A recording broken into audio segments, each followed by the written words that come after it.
नमस्कार। जैसा कि आप देख रहे हैं, आज मेरे साथ बहुत लंबे समय बाद मौजूद हैं एक्स रॉ अधिकारी एनके सूद साहब। सूद साहब, सबसे पहले आपका स्वागत है। नमस्कार जी, बहुत बहुत शुक्रिया पांडे जी आपका। सूद साहब, दिल्ली में तो अजब गजब हो रहा है। अरविंद केजरीवाल को बेल भी मिल गई। अरविंद केजरीवाल ने इस्तीफा भी दे दिया। अरविंद केजरीवाल ने आतिशी को मुख्यमंत्री भी बना दिया। और अब ये सुन रहे हैं कि अरविंद केजरीवाल आने वाले 15 दिनों के भीतर शीश महल को भी खाली कर देंगे, जो 45 करोड़ का सुना है कि बनाया गया है, उसको भी खाली करने वाले हैं। और अब आतिशी मरलीना वहां पर रहेंगी परिवार के साथ। तो ये पूरा जो घटनाक्रम हुआ है, अब आपको क्या लग रहा है सर? दिल्ली में चुनाव भी आने वाले हैं अगले, यानी कि फरवरी में चुनाव आने वाले हैं। तो केजरीवाल ने ये सब क्यों किया? क्यों उसने आतिशी को मुख्यमंत्री बनाया, जबकि और भी नाम थे, सुनीता केजरीवाल का नाम चल रहा था। ये बहुत सारी बातें आपको पता ही है। तो सर, इस पर आप कैसे रिएक्ट करेंगे? देखिए, केजरीवाल की मजबूरी थी कि उसको गद्दी छोड़नी पड़ी। केजरीवाल ने कभी सोचा भी नहीं था कि वो जेल में जाएगा। उसने सोचा बहुत शातिर आदमी, पैसा पकड़ा ही जाएगा। लेकिन पैसे की सारी डिटेल पड़ी है सीबीआई और ईडीआई के पास। लेकिन वो चाह रहे थे कि केजरीवाल खुद दे, डिटेल दे। लेकिन बात ये आती है कि केजरीवाल ने सोचा था मेरे को पकड़ेंगे नहीं, और पकड़ेंगे तो मैं छूट जाऊंगा, मेरे पास बड़े बड़े वकील हैं। लेकिन 6 महीने के करीब वो जेल के अंदर है। 6 मंथ्स बहुत लंबा टाइम है। बहुत बहाने भी किए, कम से कम 39 बार इन्होंने बेल की एप्लीकेशन लगाई जगह जगह के अंदर। करोड़ों रुपए डुबो दिए गवर्नमेंट ऑफ इंडिया के या गवर्नमेंट ऑफ दिल्ली के या हम लोगों के टैक्स के पैसे। लेकिन बेल इनको फाइनली मिली। देखिए, ऐसा है कि इवन मर्डर के केस में बेल मिल जाती है। बेल मिलना कोई बहुत बड़ी बात नहीं है, लेकिन करप्शन के केस में आप 9-6 महीने जेल में रहे, और उससे पहले मनीष सिसोदिया 1 साल तक रहे, सत्येंद्र जैन 1 साल से ऊपर रहे, बहुत बड़ी बात है। इसका मतलब कि यहाँ बड़े सीरियस चार्जेस से इनके खिलाफ सीधे पकड़े गए। देखिए, दुनिया करप्शन करती है, बहुत से लोग जो पॉलिटिशियन है वो भी करप्शन करते हैं, लेकिन एक तरीका होता है करप्शन करने का। लालू यादव पकड़े गए करप्शन करते हुए, जेल की सलाहों के पीछे रहे। लेकिन एक बड़ी खास बात है कि आज तक 4 यहाँ पे चीफ मिनिस्टर, उनके खिलाफ करप्शन के चार्जेस लगे।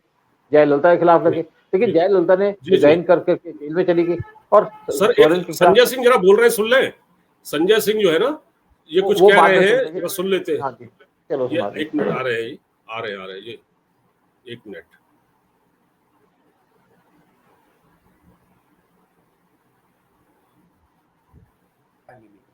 जी। कल जब उन्होंने इस्तीफा दिया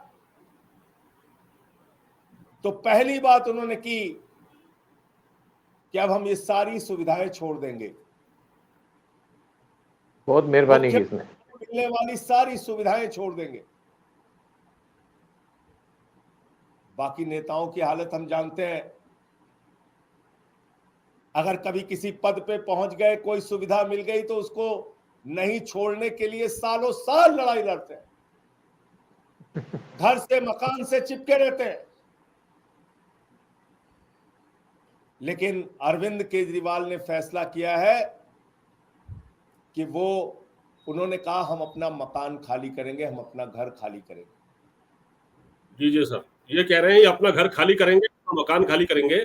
सर, सरकारी घर खाली करना ही पड़ेगा, कोई एहसान क्या? पांडे साहब, इनकी बड़ी मेहरबानी। और ये दिल्ली छोड़ के चले जाएं हरियाणा के अंदर, तो दिल्ली वालों की भी बड़ी मेहरबानी होगी। दिल्ली वालों पे तरस खाओ। केजरीवाल जी, जाओ यहाँ से, अपना बोरिया बिस्तर संभालो और चले जाओ। देखो, ऐसा है कि इनको चीफ मिनिस्टर की गद्दी छोड़नी, जैसे मैंने पहले कहा कि पहले एक तो जयललिता जेल में गई थी। जेल में गई तो गद्दी छोड़ के गई, यानी कि रिजाइन करके गई। सोरेन गए, गद्दी छोड़ के गए। लालू प्रसाद यादव गए, वो भी गद्दी छोड़ के गए। लेकिन केजरीवाल गद्दी से चिपका रहा। ये कहते हैं इन्होंने त्याग किया, ये गद्दी से चिपके रहे। 6 महीने तक गद्दी से चिपके रहे, जेल में बैठे हुए थे। और जब जेल से छूटे तो इनको मजबूरी में गद्दी दोबारा छोड़नी पड़ी। गद्दी इसलिए नहीं छोड़ी कि उन्होंने दिल्ली वालों ने मेहरबानी की या इनको बड़ा यहाँ पे सैक्रिफाइस किया। ये नहीं बोलते कि गद्दी जेल क्यों गए थे। जेल गए थे करप्शन के चक्कर में, कोई आजादी की लड़ाई लड़ने नहीं जेल के अंदर गए थे। अब देखिए, इन्होंने गद्दी छोड़ दी। अब दूसरी बात है कि गद्दी के साथ इनको घर भी छोड़ना पड़ा, क्योंकि अगर चीफ मिनिस्टर रहेंगे तो उस घर में भी रह सकते। अब बात यह है कि किस किस को ये चीफ मिनिस्टर बनाते। देखा जाए तो सबसे बड़ा जो नाम सामने आता था वो था मनीष सिसोदिया का, लेकिन ये उसको पसंद नहीं करते। पिछले इलेक्शन में भी इन्होंने मनीष सिसोदिया को हराने की कोशिश की, लेकिन वो मार्जिन से जीत गए, जेल में गए। जैसे मनीष सिसोदिया जेल के अंदर गए, इन्होंने उसको रिजाइन करवा दिया, उनको अपने घर से निकलवा दिया। जिस घर में बैठे हुए थे उनके फैमिली को घर से निकलवा दिया। इससे पहले जब सत्येंद्र जैन जेल में थे तो उनको नहीं निकाला, लेकिन मनीष सिसोदिया को निकाल दिया, मनीष सिसोदिया के साथ सत्येंद्र जैन को भी निकाल दिया। जब ये जेल में गए तो तुम्हें भी तो घर छोड़ना चाहिए, उस टाइम छोड़ना चाहिए था, रिजाइन कर देना चाहिए था, लेकिन गद्दी से चिपके रहे। गद्दी से प्यार था इनको, घर से प्यार था। लेकिन दूसरी बात है कि इन्होंने किसको चुनना था। मनीष सिसोदिया को तो पसंद नहीं करते थे, सत्येंद्र जैन को तो बाहर निकाल दिया, क्योंकि केजरीवाल की आदत है यूज एंड थ्रो। फिर अब जो आपके संजय सिंह थे, संजय सिंह को इनको पता कि शातिर आदमी है और उसको गद्दी छोड़ दे दी तो गद्दी छोड़ेंगे नहीं, इसलिए उनको नहीं बनाया। और इनके पास राघव चड्ढा थे, इनके ब्लू आइट बॉय, लेकिन राघव चड्ढा ने केजरीवाल को दो बार धोखा दे दिया। एक उन्होंने शादी कर ली, उससे केजरीवाल नापसंद थे, क्योंकि केजरीवाल उसको अपना ब्लू आइट बॉय समझते थे और चाहते थे घर में ही सेटल हो जाए सब कुछ, तो वो चाहते थे, तो उसको नहीं बनाएंगे। फिर वो 1 महीने से ऊपर या 2 महीने हुए लंदन के अंदर, इसलिए उनको पसंद नहीं किया। स्वाति मालीवाल को पहले भी निगलेक्ट कर चुके थे। अब दूसरी बात, अब बचता कौन है? सुनीता केजरीवाल। अब सुनीता केजरीवाल को बनाते तो यहाँ कहते तो घर परिवार की बात हो जाती, और वो उसको लोग पसंद भी नहीं करते। पसंद तो केजरीवाल को भी नहीं करते, पसंद तो इनकी आतिशी को भी नहीं करते। अब बची आतिशी।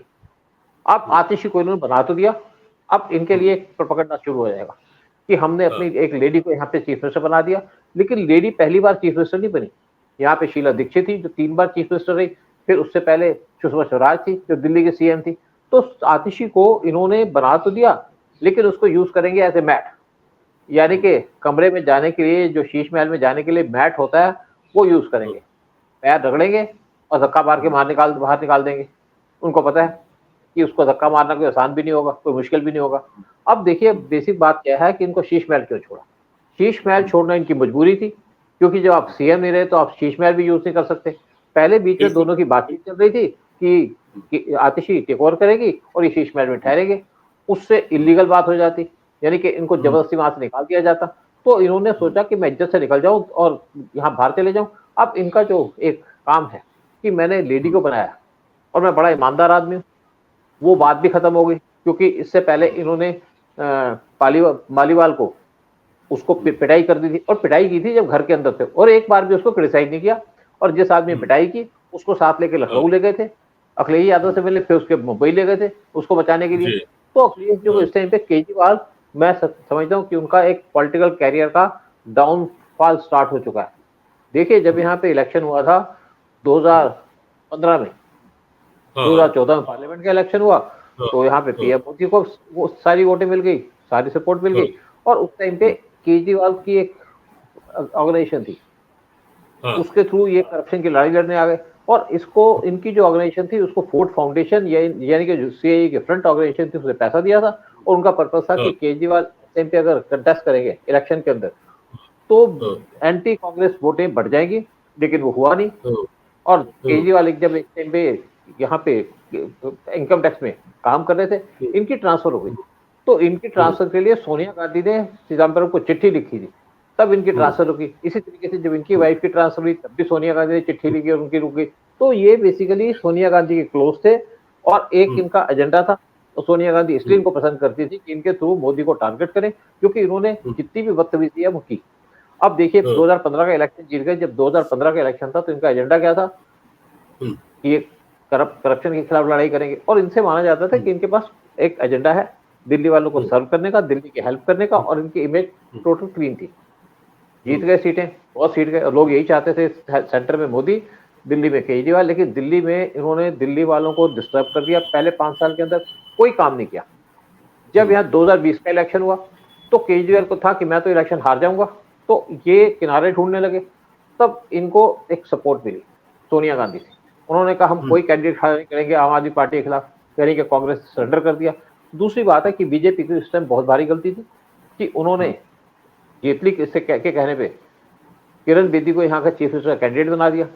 और किरण बेदी पहले इसकी पार्टी को बिलोंग करती थी, और किरण बेदी जब कंटेस्ट करने के लिए तैयार हुई तो उन्होंने अपने पार्टी के लोगों से बात नहीं की, मीडिया से बात करने लगी। मैं एक बार किरण बेदी के घर में गया था किसी के साथ मिलने के लिए, तो मिलने में गया तो वहां पे देखा लाइन लगी हुई है रिपोर्टर्स की, एक के बाद दूसरा। बरखा दत्त भी थी, मतलब वो एंटी इंडिया लोगों से मिल रही थी, एंटी नेशनल लोगों से मिल रही थी, जितने भी मीडिया के हो चाहे कोई भी हो। तो उसके बाद जो जितने भी बीजेपी या आरएसएस के लोग थे इससे नाराज हो गए, किसी ने इनको सपोर्ट नहीं किया। और बीजेपी के हारने का जो रीजन था, 3 रीजन थे। एक, कांग्रेस ने इसको सपोर्ट दी थी। दूसरा, किरण बेदी किसी भी तरीके से फिट नहीं थी, यहाँ पे इलेक्शन लड़ने के लिए, और तीसरा था इन्होंने फ्री भी स्टार्ट कर दी, बिजली पानी फ्री, तो इससे केजरीवाल जीत गए इलेक्शन। और 5 साल जो इन्होंने दिल्ली वालों को डिस्टर्ब किया, यानी कि यहाँ पे धुआं फैला दिया, और अब खुद धुआं हो गए। दिल्ली वाले खांसते रह गए। जब यहाँ पे कोविड आया तो केजरीवाल ने सारे हॉस्पिटल को बंद कर दिया था, वहां पे बेड रिजर्व कर दिए थे ताकि किसी को जगह ना मिले। सारे के सारे बेड मुस्लिम्स को दे दिए थे, लेकिन मुस्लिम भी नहीं थे वहां पे। जब ऑक्सीजन नहीं तो ऑक्सीजन नहीं थी दिल्ली वालों के पास, और इसने कहा सेंटर ने ऑक्सीजन नहीं दी। जब इसको हर्षवर्धन ने, जो एजुकेशन, जो आपके हेल्थ मिनिस्टर थे, उन्होंने सारी डिटेल दी कि हमने तुम्हें पैसे दिए थे, तुमने कोई काम नहीं किया, तो केजरीवाल का कोई जवाब नहीं था। और 5 साल या 10 साल तक ये एडवर्टाइजमेंट करते रहे सिर्फ, और कोई काम नहीं किया, काम कुछ नहीं किया। दिल्ली टूटी हुई है, दिल्ली के अंदर पानी बेहाल है, नलकों में पानी गंदा आता है, बिजली के रेट बढ़ा दिए 25%, और फिर कहते हैं कि हमने बिजली फ्री पानी फ्री किया हुआ। दिल्ली वालों को पानी चाहिए, बिजली चाहिए प्रॉपर तरीके से। इन्होंने दिल्ली को इस हालत में पहुंचा दिया कि दिल्ली की सड़कों पर गड्ढे खुदे हुए हैं, पानी जब बरसात होती है तो पानी भर जाता है। और केजरीवाल अब उम्मीद कर रहे हैं कि इनको इलेक्शन क्या जीतना है, लेकिन मेरे हिसाब से केजरीवाल या तो पावर में आएंगे नहीं, और अगर आ गए तो कम मेजोरिटी से आएंगे, और अगर कम मेजोरिटी आए तो केजरीवाल यहाँ पे रूल कर नहीं पाएंगे। सूद साहब, 2-3 चीजें हैं। एक तो दिल्ली में जब एमसीडी का चुनाव हुआ था, असल में मैं ये कहना चाह रहा हूं कि केजरीवाल थोड़ा सा घबराए हुए, क्योंकि ये जेल में रहे, इनकी पॉपुलैरिटी घटी है। एमसीडी के जो चुनाव हुए थे उसमें 7 एमएलए मुस्लिम जीत के आए, जो कि कांग्रेस के टिकट से जीत के आ गए थे। तो इनको ये लग रहा है कि जो मुस्लिम वोट है वो कांग्रेस की ओर शिफ्ट हो रहा है दिल्ली में, एक चीज। दूसरा, ये जो जिस तरह से इन्होंने आतिशी मरलीना को मुख्यमंत्री बनाया है, तो केजरीवाल को दरअसल ये लगता है कि, ये मेरा मानना है, केजरीवाल को ये लगता है कि मेरे खिलाफ तो इतने केसेस चल रहे हैं, अभी एनआईए भी केस ले सकती है हाथ में, तो कहीं ऐसा ना हो कि आगे मुझ पर केस चलते रहे, वो मुख्यमंत्री न बन पाऊं, मेरे लिए दिक्कत हो जाए। तो इन्होंने एक सेफ्टी के तौर पर एक अपना रास्ता निकाला और आतिशी को आगे कर दिया। हो सकता है कि आतिशी बाद में चुनाव जीते, वो भी मुख्यमंत्री बने। तो ये क्या है। और दूसरा एक चीज और है कि आज इन्होंने ये भी कहा, जब संजय सिंह महिमा मंडन कर रहे थे अरविंद केजरीवाल का, तो ये कह रहे थे कि केजरीवाल ने कहा है कि मुझे मैं सरकारी गाड़ी भी नहीं लूंगा और मुझे सुरक्षा भी नहीं चाहिए। क्या ऐसा हो सकता है कि सुरक्षा भी नहीं चाहिए इनको और गाड़ी भी नहीं लेंगे? ये तो पहले भी ऐसा कहते थे। देखो, कहा तो झूठा आदमी है, बकार आदमी है। पहले भी कहा था मैं घर नहीं लूंगा, छोटा सा घर लूंगा। घर में इनके 40 एसी लगे हुए हैं, और अब जितनी बात कर ले झूठ बोलते हैं, शुरू से झूठ बोला। अब पहली बात तो झूठ नहीं बोल रहे। जब इतनी भारी करप्शन कर ली तो गाड़ी ना लो, क्या फर्क पड़ता है? करोड़पति आदमी है, बहुत पैसे हैं इनके पास, गाड़ी से क्या फर्क पड़ता है? सिक्योरिटी ना लो, थप्पड़ पड़ेंगे। लोग तो इंतजार कर रहे हैं थप्पड़ मारने की, जिस तरीके से दिल्ली वालों को परेशान किया। देखिए, इस इलेक्शन के अंदर एक स्पेशल बात है। पहले इलेक्शन में इशू था करप्शन का कि केजरीवाल करप्ट नहीं है, दूसरे में भी इनके खिलाफ करप्शन के कोई चार्जेस नहीं थे। अब इलेक्शन में जब जा रहे हैं तो इनके खिलाफ करप्शन के चार्जेस हैं, तो इनकी जो ऑनेस्टी का वो तो भांडा फूट गया। अब केजरीवाल क्या कर पाएंगे? देखिए, केजरीवाल की पार्टी के लोग बहुत परेशान हैं इनसे, और इस टाइम पे कांग्रेस इनको सपोर्ट नहीं करेगी, क्योंकि जो दिल्ली का इलेक्शन हुआ था यहाँ पे पार्लियामेंट का, उसके अंदर कांग्रेस और ये दोनों मिलकर लड़े थे, फिर भी हार गए। और कांग्रेस के लोग, अगर कांग्रेस पार्टी इनको सपोर्ट करती है दिल्ली के अंदर, यानी कि इनको खिलाफ कोई कैंडिडेट नहीं खड़ा करती, तो उससे कांग्रेस पार्टी टूट जाएगी। तो कांग्रेस पार्टी तो अपनी भी जगह बनाने को बैठी है। लेकिन दिल्ली के अंदर मुझे लगता है कि केजरीवाल की पोजीशन बहुत खराब होने वाली है, और इन्होंने ऐसे गद्दी नहीं छोड़ी। गद्दी छूट गई इनसे, छूट इसलिए गई, गाड़ी तेज चल रही है और केजरीवाल चल नहीं पा रहे। जब जेल में से बड़े बहाने किए, मेरी तबीयत खराब है मेरे को शुगर है, मेरे को ब्लड प्रेशर है कुछ। अब क्या हुआ? सेहत देख लीजिएगा, पहले से ज्यादा तकड़ी हो रखी है केजरीवाल, क्योंकि जेल में इनको अच्छा खाना मिला। लेकिन केजरीवाल ये आए थे कि मैं जिंदगी भर यहाँ पे सीएम की गद्दी बैठूंगा, इसलिए ताजमहल, इसमें शीश महल बनाया था, लेकिन अब गद्दी खींच गई।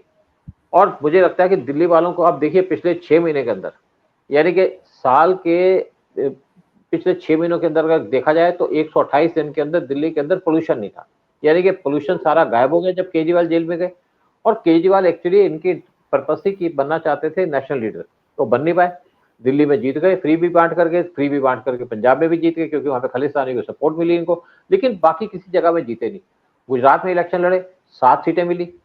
जब गोवा में लड़े तो 2 सीटें मिली। बाकी किसी जगह में इनको सीट तक नहीं मिली, सारी जमानतें जब्त हो गई। तो केजरीवाल का नेशनल एजेंडा तो खत्म हो गया कि नेशनल लेवल पे लॉन्च होंगे, लेकिन अब कितना झूठ बोलेंगे? देखिए, दिल्ली वालों को समझ आ चुका है कि केजरीवाल झूठे आदमी है, मकार आदमी है, करप्शन भी सामने आ चुकी है। और तो केजरीवाल का मैं सोचता हूँ कि इस टाइम पे डाउनफॉल शुरू हो गया और मुझे लगता है कि शायद केजरीवाल बहुत अभी इलेक्शन जीतेंगे नहीं, और जीते तो कम मेजोरिटी से। और जिस तरीके से केजरीवाल का रूल करने का तरीका है, यानी कि ऑरेंज हैंड से काम कुछ नहीं करना, किसी को बोलने नहीं देना, किसी की हेल्प नहीं देनी, तो अब केजरीवाल की वो हालत नहीं रहेगी। केजरीवाल के साथ अगर लोग आ भी गए तो इनकी पार्टी को छोड़ जाएंगे, अगर कोई इनकी पार्टी और के एमएलए को देगा। जी, सुरक्षा की जहां तक बात है सर, इनको तो पंजाब पुलिस की भी सुना है सुरक्षा मिली हुई है, और भगवंत मान का डबल हेलीकॉप्टर तो सुरक्षा ये है। यूज करते ही है। देखिए, जब भी इनको जाना होता था कैंपेनिंग के लिए, तो मान से कहते थे कि प्लेन ले आओ, तो पंजाब हाँ से वहां से प्लेन आ जाता था, उसमें बैठ के चले जाते थे, चार्टर्ड फ्लाइट में जाते थे जहां भी जाते थे, नॉर्मल फ्लाइट में नहीं गए। और फिर इन्होंने पहले भी कहा था मैं मतलब कोई पॉलिटिक्स ज्वाइन नहीं करूंगा, पॉलिटिक्स ज्वाइन कर ली, कहा था मैं गाड़ी लूंगा, गाड़ियां ले ली, अपनी सुरक्षा अलग, बच्चों की सुरक्षा अलग, बीवी की सुरक्षा अलग। फिर इनके पास बड़ी बड़ी गाड़ियां, और इनके पास डबल सुरक्षा है, 40 एसी लगे हैं इनके घर के अंदर, और 40-45 करोड़ का तो शीश महल बना लिया। अगर ये इतने अमीर आदमी, इतने अच्छे आदमी होते, सिंपल आदमी होते, तो सिंपल रहते। देखिए, आपने सीएम हाउस बनाया, कोई बात नहीं, कोई प्रॉब्लम नहीं है, लेकिन उस एंगल से तो बनाइए कि एक वो लगे, शीश महल इसलिए बनाया था कि इनको लगा कि मैं पावर में रहूंगा, लेकिन अब इनके हाथ से पावर खिंचती नजर आ रही है। जी। तो ये जो है जो भी इन्होंने किया है आने वाले दिनों में, ये देखा जाएगा सर चुनाव में क्या होता है। अब भी हरियाणा में भी लड़ रहे हैं, हरियाणा में, दिल्ली में इन्होंने कांग्रेस से, क्योंकि कांग्रेस को के साथ इन्होंने हरियाणा में अलायंस नहीं किया, तो ऐसा लगता है कि कांग्रेस को के साथ ये दिल्ली में भी अलायंस नहीं करेंगे, क्योंकि इनको ये पता है देखिए, कि अगर दिल्ली में लड़े तो फिर शायद गड़बड़ हो सकता है। देखो पिछली बार तो मेन सीट बात नहीं क्या मिली। है। जी हाँ, जी मेन बात क्या है कि क्या कांग्रेस पार्टी सोनिया गांधी कहने में चलेगी? अगर उन्होंने यहाँ पे कैंडिडेट खड़े नहीं किए, तो कांग्रेस के लीडर क्यों साथ देंगे इनका, कांग्रेस पार्टी का? देखिए, हर एक जो पॉलिटिशियन होता है किसी पर्पस के लिए आता है, पॉलिटिक्स खेलने के लिए आता है, यानी कि वो ओहदा पाना चाहता है, उसी लिए काम करता है। जी जब कांग्रेस इलेक्शन नहीं लड़ेगी, और जितनी भी जगह इन्होंने ली कांग्रेस की ली, बाकी तो किसी की जगह ले नहीं सके, लेकिन जी देखते हैं जी। आगे क्या होगा। लेकिन केजरीवाल, ठीक है सर। इस टाइम पे दिल्ली का सुधार हो गया केजरीवाल के जाने से। अब बहुत देखना ये है कि अब दिल्ली जो है आतिशी मरलीना के भरोसे है या भगवान भरोसे है, ये देखिए, देखने वाली बात ऐसा है। ये है, थोड़ा बहुत कम। जी ना ना केजरीवाल ने काम करना है, ना आतिशी ने। आतिशी जब इनके एब्सेंट में थी, या जितने भी इनके लोग थे, क्या कर रहे थे? दिल्ली में गंदा पानी आ रहा है, कोई नहीं गया देखने को कि कहाँ पे आ रहा है। जाकर के कम से कम रिपेयर तो करा दो भाई, वो भी नहीं कराई। करप्शन करनी है इनको, और अब बिल्कुल बिल्कुल। करप्शन करके थक भी चुके हैं, क्योंकि जिसने करप्शन की जेल चला गया।